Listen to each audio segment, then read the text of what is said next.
اللحظة اللي هتحس فيها انك عايز تستسلم دي بالذات هي اللحظة اللي ما ينفعش تستسلم فيها. عارف اللحظة اللي بتقف فيها قدام نفسك وتقول كفاية كده، أنا تعبت. اللحظة اللي بتحس فيها إنك بتجري في مكانك وإن كل مجهودك بيتبخر في الهواء.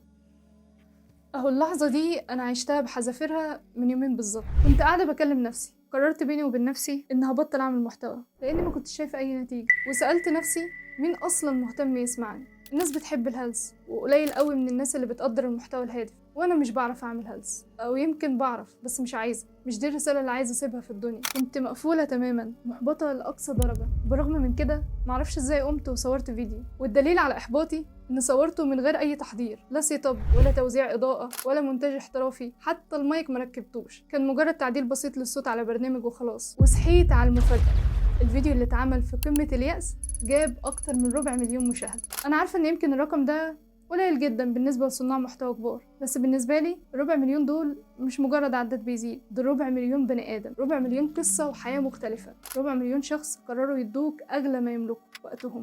علشان كده طالعة أقولك إن اللحظة اللي هتحس فيها إنك عايز تستسلم دي بالذات هي اللحظة اللي ممنوع فيها تستسلم. إن اللحظة اللي هتحس فيها إنك جبت آخرك وإن كل الأبواب اتقفلت وإنك لازم تستسلم، اوعى تصدق إحساسك ده، لأن اللحظة دي غالبا بتكون هي الإشارة إنك على بعد خطوة واحدة بس من النتيجة اللي بتحلم بيها. استمر حتى لو كنت مقفول، استمر حتى لو ظروفك مش مثالية، لأن صدقك بيوصل قبل إمكانياتك. أنا ليلى عنبر، بقدم محتوى بيحترم وقتك، فممكن أخد من وقتك دقيقة تعمل لي فولو.